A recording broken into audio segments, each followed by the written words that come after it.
최근 흥미로운 뉴스가 하나 보도됐습니다. FIA에서 파티 모드 금지를 고려 중이라는 거였죠. 뉴스에 의하면 FIA 사무총장인 피터 베이어가 8월 11일 각 팀들에게 편지를 보내서 파티 모드 금지에 대한 의견을 물었다는 겁니다. 소식에 의하면 2021년도 시즌부터 파티 모드 금지를 고려 중인데 올해 벨기에 GP부터 금지할 수도 있다는 보도도 나왔습니다. 이번 영상에선 이 파티 모드란 무엇이며 왜 FIA가 금지를 고려하고 있는지 따져보겠습니다. 파티 모드는 퀄리파잉 세션에서만 쓰이는 가장 큰 파워를 내는 엔진 모드를 말합니다. 기본적으로 메인 레이스에서는 사용하지 않지만 오버테이크 모드가 파티 모드와 거의 같은 엔진 출력 모드로 추측됩니다. 이런 고출력 모드는 빠른 대신 그만큼 엔진 등 파워 시스템에 부담을 주기 때문에 각 엔진 컨스트럭터들은 최대 파티 모드 사용 시간을 각 팀에 가이드합니다. 파티 모드가 어떻게 작동되는지 알려면 우선 엔진 모드 변경이 의미하는 바를 알아야 합니다. 드라이버는 스티어링 휠 조작을 통해서 엔진 모드를 바꿀 수 있는데요. 팀에 따라서 스트렛, 시나리오 등으로 부르는 엔진 출력 모드 변경 옵션입니다. 드라이버는 이 옵션에 따라서 레이스 스타트, 웜업, 세이프티카 상황 등 다양한 상황에서 미리 프로그래밍된 엔진 모드를 골라 사용할 수 있습니다. 엔진 모드라고 해서 엔진, 즉 ICE 모드만 변경하는 건 아닙니다. 현 F1의 파워 유닛은 ICE와 함께 하이브리드, 즉 ERS 파트를 같이 포함하고 있기 때문에 엔진 모드 변경이라고 함은 ERS 모드 변경도 같이 포함합니다. 그런데 엔진 모드를 변경하면 구체적으로 뭐가 달라질까요? 기본적으로 ICE에 대해선 실린더로 입사되는 연료량과 그에 맞춰 최적화된 점화 플러그 점화 타이밍을 조절합니다. 연료 주입량 변경은 엔진 RPM 및 그에 따른 파워 출력 변경을 가져오죠. 드라이버가 밟는 동일한 스로틀 페달 압력에 대해서 모드에 따라 다른 양의 연료가 들어가게 되는 거죠. 당연히 높은 속도를 원할 때는 출력이 높은 엔진 모드를, 연료를 아껴야 할 때는 출력이 낮은 엔진 모드를 사용하는 게 기본입니다. ERS도 고출력 모드에서는 브레이킹 시, MGUK의 브레이킹 보조 역할만 남긴 채 제너레이터, 즉 배터리 충전 기능을 줄이거나 아예 멈추고 모터 기능만 유지하게 됩니다. 저출력 모드에서는 그와 반대죠. 이런 엔진 모드 변경은 메인 레이스에서도 하지만 장시간을 달려야 하고 파워 유닛의 안정성이 중요한 메인 레이스의 특성상 그 변동 범위는 상당히 제한적일 수밖에 없습니다. 그래서 가장 큰 엔진 모드의 변화는 퀄리파잉 세션에서 일어납니다. 엔진의 수명과 안정성을 어느 정도 희생하면서라도 앞선 스타팅 그리드 순위에 주력하는 거죠. 그 중에서도 가장 중요하다고 할 수 있는 Q3 때 사용되는 최고 출력 모드가 바로 파티 모드입니다. Q3에서 두 바퀴의 플라잉 랩을 달림으로 전체 GP 이벤트 기간 중 단 2랩만 사용하는 초고출력 모드인 겁니다. 자, 이제 FIA가 왜 수년간 묵인하다가 이제 와서 파티 모드를 금지하려 하는지 알아봅시다. 저는 여기에는 크게 두 가지 이유가 있다고 생각하는데요.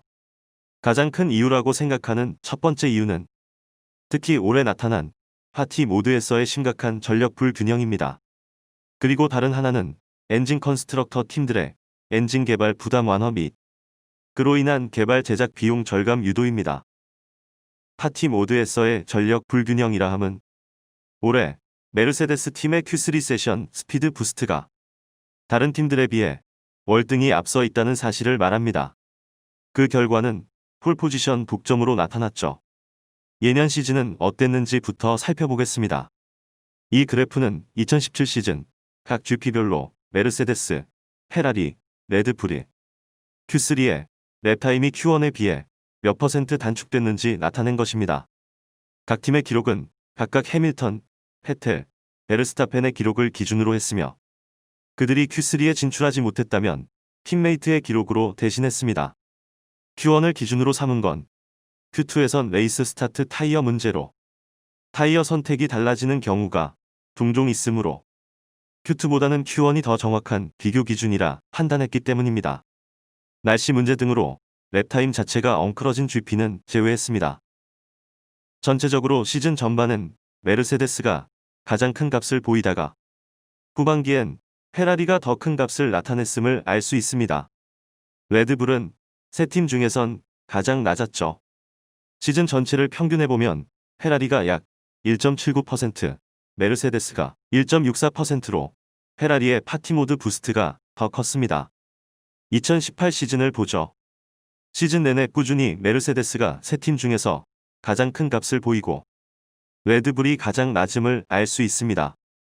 이번엔 작년 2019 시즌을 보죠. 전반적으로 메르세데스와 페라리가 서로 엎치락 뒤치락 하는 양상입니다. 레드불이 가장 낮은 건 여전하고요. 여전히 메르세데스가 가장 크긴 합니다만 페라리와의 차이는 전년도들에 비해 많이 줄어든 걸 알 수 있죠. 자, 이번엔 지금까지의 올 시즌 상황을 봅시다. 지난 70주년 기념 GP까지 메르세데스가 압도적인 Q3 랩타임 부스트를 나타냈음을 확인할 수 있습니다. 이걸 연평균으로 비교하면 더 극적인데요. 전반적으로 Q3 부스트가 세 팀 모두 작년까진 꾸준히 줄어들고 있다가 올해는 다른 두 팀은 계속 줄어든 반면 메르세데스만 그것도 압도적인 수치로 커졌음을 주목합시다. 시즌이 거듭되면서 파티 모드에 의한 부스트 효과가 줄어드는 건 쉽게 예상됩니다. 동일한 규정 하에서 파워 유닛 발전은 어느 수준에 수렴될 수밖에 없고 따라서 파티 모드의 부스트 효과도 상대적으로 점점 줄어드는 건 당연합니다. 그런데 세 팀 중 유독 메르세데스만 올해 오히려 크게 상승한 것이죠. 이런 Q3 파티 모드의 팀 간의 심각한 전력 불균형은 폴 포지션 혹은 프론트 로우 경쟁을 사실상 무의미한 것으로 만들었습니다. 그리고 당연히 메인 레이스 결과에도 큰 영향을 끼쳤으며 스포츠가 대중성을 갖는 가장 기본적 요인인 비의 측성을 크게 떨어뜨렸습니다. 그동안 방관하던 FIA가 지금 파티 모드 금지를 들고 나온 가장 큰 이유는 바로 이거라고 생각합니다. 두 번째 이유인 파워 유닛 개발 비용 절감은 각 팀들이 함께 나눌 부수적인 이점입니다. 그런데 어떻게 올해 메르세데스는 이전 3년보다 훨씬 큰 파티 모드 부스트를 만들어냈을까요? 전체적 속도 상승이 아니라 파티 모드에서의 부스트라면 공기역 학적 개선 등의 파워 유닛과 직접 관련이 없는 부분 개선이 그 이유일 가능성은 낮습니다. 개별 파워 유닛 장치들의 성능에 큰 개선이 있었을 수도 있습니다만 각 장치들엔 FIA 규정에 의해 다양한 제한이 걸려 있음을 고려하면 파티 모드에서의 한계 돌파가 정말 쉽지 않은 일임을 직감할 수 있는데요.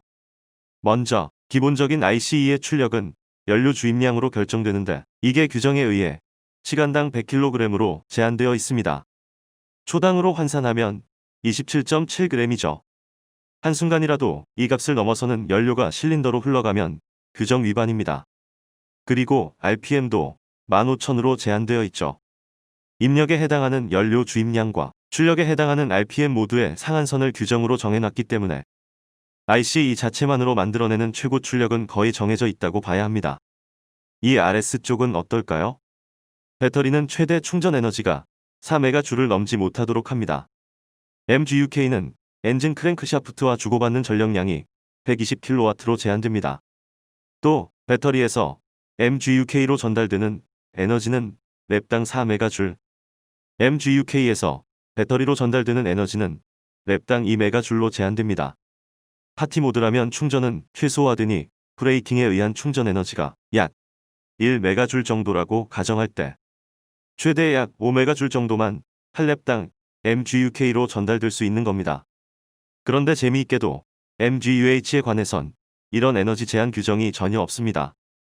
MGUH는 배터리, MGUK, 그리고 터보차저와 연결되어 있는데요. 이 모든 연결에 에너지 흐름량에 제한이 없습니다.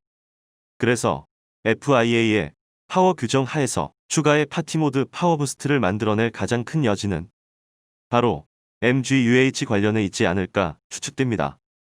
다시 말해 저속에서의 터보차저, 구동역 할 말입니다. 물론 최대 배터리 충전 에너지가 4메가줄로 제한되므로 실제적으로는 MGUH가 쓸 수 있는 에너지에 제한이 생깁니다. 그러나 두 MGU 모두 스로틀링과 브레이킹 상태에 따라 모터 발전기 모드가 수시로 바뀌기 때문에 이를 최적화하는 기술에 의해 실제 가용 전기 에너지를 더 늘릴 수 있습니다. 물론 앞에서 언급한 대로 각 장치들의 성능 개선만으로 이런 파티 모드 부스트를 만들었을 수도 있습니다. ICE뿐만 아니라 터보차저의 공기 압축 성능을 올릴 수 있었다면 큰 엔진 출력 상승이 가능하죠. 터보차저는 배기가스와 MGUH로 구동되는데 ICE 출력이 커지면 배기가스 압력도 같이 올라가고 이게 터보의 출력을 상승시켜 다시 ICE 출력을 올리는 높은 승수 관계가 성립하기 때문에 ICE 혹은 터보의 최고 출력상의 작은 변화만으로도 큰 차이로 나타날 수 있게 됩니다. 터보가 MGUH에 의해서도 구동되므로 앞서 가능성으로 언급한 MGUH의 소모 전력 상승이 이런 식의 결과를 만들 수도 있습니다. 파티모드 금지가 언제부터 적용될지는 불확실하지만 금지가 되더라도 순위 경쟁을 뒤흔들 큰 변화까지는 없을 걸로 예상합니다. 메르세데스는 파티모드가 아니더라도 이미 굉장히 빠르니까요. 다만 파티모드 부스트 효과가 메르세데스에 비해 꽤 낮은 레드불 입장에서는 크게 반길 조치가 될 겁니다. 스타팅 그리드의 프론트로에서 출발할 가능성이 커지는 데다가 메인 레이스 중에 오버테이크 모드도 없어지기에 전반적인 메르세데스와의 성능 차이를 현재보다는 줄이는 효과로 나타날 가능성이 큽니다. 어찌 보면 이번 조치는 레드불, 특히 베르스타펜을 위한 조치로 봐도 될 것 같습니다. 다른 팀들이 심드렁한 반면 베르스타펜이 이번 조치에 대해 긍정적으로 반응한 이유죠. 이번 영상은 여기까지입니다. 다음에 또 다른 소식으로 찾아오겠습니다.